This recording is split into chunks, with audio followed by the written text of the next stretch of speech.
Welcome back to another news channel here on Indy Fanatics. I said news channel here. News video here on there. And usually it's breaking news type of thing. But obviously the news came out last night. But a combination of work and stuff like that, I couldn't get a video out until this morning for you guys. But obviously that news is, well, we obviously did that video a couple of weeks ago. I think it may have even been 3 weeks ago when Marshall Pruett said that Romain Grosjean will be going to Andretti Autosport for the number 28 car in the 2022 season. That news was officially announced yesterday. So obviously that is all the things we spoke about in that video.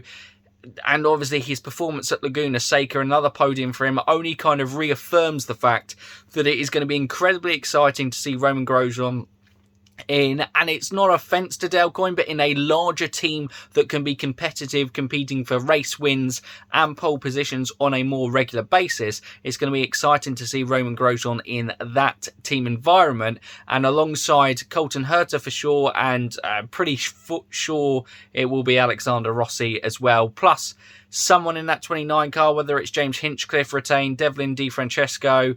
I don't think Cole Kirkwood will be in there, but you know, whoever's in that number 29 seat alongside. But the three main guys leading that attack will be Alexander Rossi, Colton Herta, and of course Romain Grosjean. So very exciting news, and I suppose the only one on that one is, do you think that Romain Grosjean can be a title contender next season now that he is with Andretti Autosport?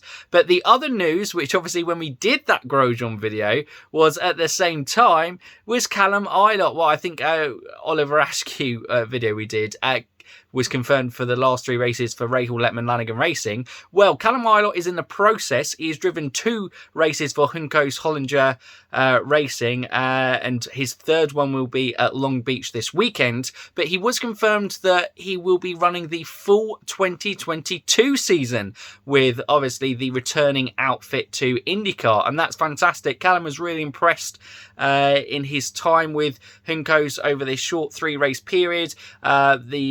I think Brad Hollinger and is it Rick Juncos? Sorry, I've completely forgotten the owner's name.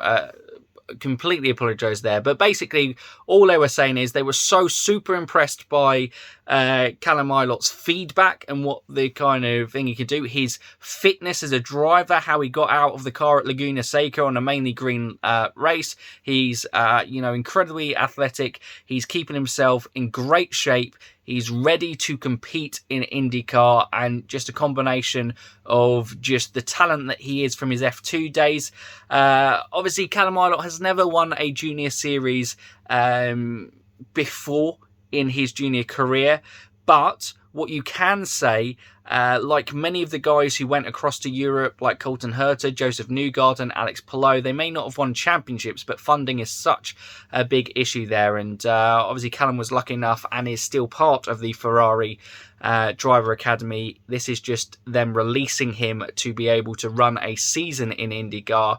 Hopefully, probably for him with the future, the long-term future of competing in IndyCar, unless said F1 opportunity arises in the future.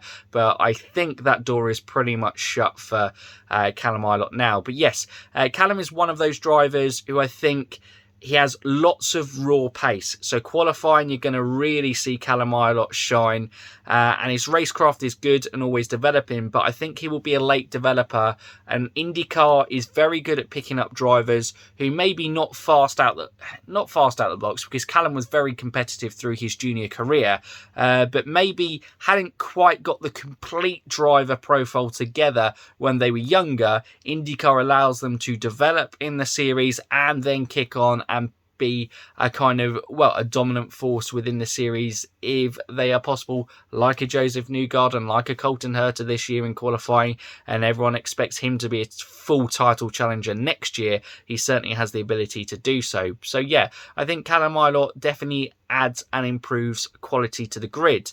One last interesting point, I suppose, on the news is the fact that Junco said if funding is there, they are looking at the potential possibility of running 2 seats full-time if possible, part-time maybe if not, and getting a veteran IndyCar driver alongside Callum Illot to kind of help him learn the tracks. Obviously, he's going to go to a lot of new tracks, having only driven at Laguna Seca, Long Beach and Portland at the back end of the season. So he's going to have he's going to be a rookie for a lot of the kind of race tracks next year. So just a kind of a guiding hand, and also the experience of Callum has never driven on ovals before, and he will obviously be driving the 500 and the ovals on the calendar for next season. So yeah, it's a really exciting time for him. Two fantastic, obviously Grosjean was already part of the series, but fantastic to see him getting an opportunity in a more competitive, consistently competitive ride. And for Callum, it is another quality driver added to the IndyCar field. And the more quality drivers there are in IndyCar, the better for the series. That's all I can say. I think that is a big plus. But I want to hear your thoughts in the comments down below. Are you excited to see Callum Illot kind of extend his stay with Juncos Racing over a full season? Are you excited about the potential he can bring? Obviously, you know, realistically, you're not going to be competing for podiums or race wins. I think that would be very unlikely with Juncos. You never know what circumstances can arise, but that would be very unlikely.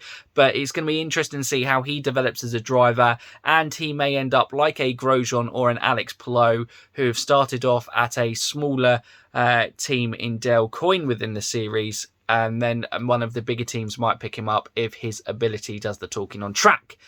But that's it for today, guys. Make sure you are going to join us for the race watch along, the last one for the season. We're going to try to be live around about, I think, 5 past, 10 past 8ish. Fingers crossed we will be there for the green flag. Like we said in the podcast on Wednesday, we'll be coming back from the North London Derby. So train times might be a little bit tight, but we should be there. The watch along will definitely go, even if we are a couple laps in. We'll make sure that we jump on live and, going with that as we have. But yeah. Love to hear your comments below, guys. Thanks for watching as always. And if you are new around here, don't forget you can like, subscribe and ding that bell to keep up to date with all our latest content coming out. But for now, you Indy fans, keep racing.